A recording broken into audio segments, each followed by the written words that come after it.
আসসালামু আলাইকুম, আমি সৈয়দা তানজিবা রিফাত, পুষ্টিবিদ ও পথ্যবিদ, ল্যাবিড ডায়াগনস্টিক নরসিংদী।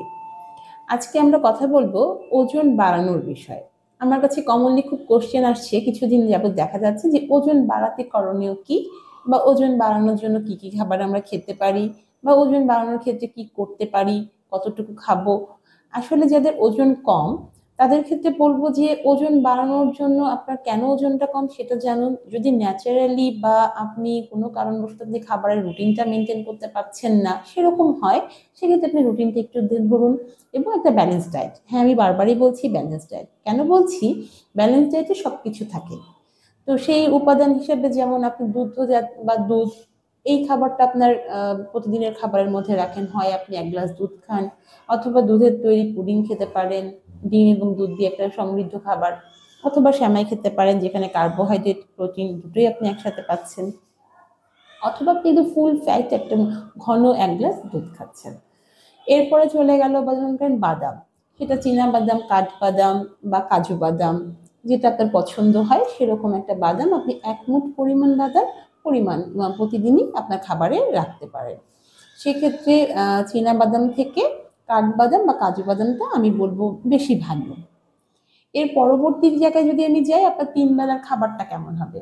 3 বেলার খাবারে আপনি সকালে শুরু করতে পারেন কার্বোহাইড্রেটের মধ্যে রুটি অথবা ভাত, অথবা যদি চান আপনি পাস্তা নিতে পারেন। কিন্তু রেগুলার বেসিকে যদি আপনি পাস্তাটা খেতে চান সেক্ষেত্রে আমি বলবো ওটা না করে সপ্তাহে 2 দিন রাখুন।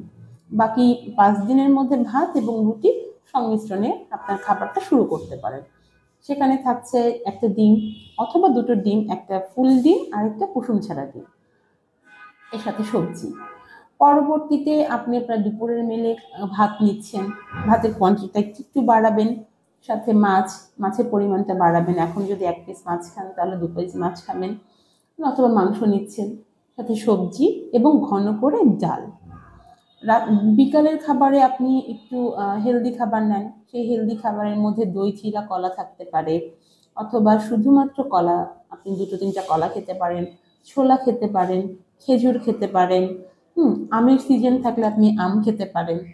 পরবর্তীতে আপনার ডিনার টাইমটা ফিক্সড করুন, সেখানেও ঠিকভাবে একদম দুপুরের মতন করে একটা সমৃদ্ধ খাবার, মাছ অথবা মাংস, সাথে সবজি, ঘন ডাল, ভাত অথবা রুটি।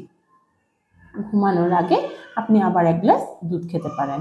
এভাবে যদি আপনি নিয়ম মেনে আপনার খাবারের পরিমাণটা সুন্দর করে বেছে নিয়ে আপনার একটা ডায়েট করতে পারেন, সেক্ষেত্রে আপনার স্বাস্থ্যটা উন্নতি ঘটবে। সাথে একটু বিশ্রাম, একটু ব্যায়াম, এই হচ্ছে প্রতিদিনকার কাজ। ধন্যবাদ।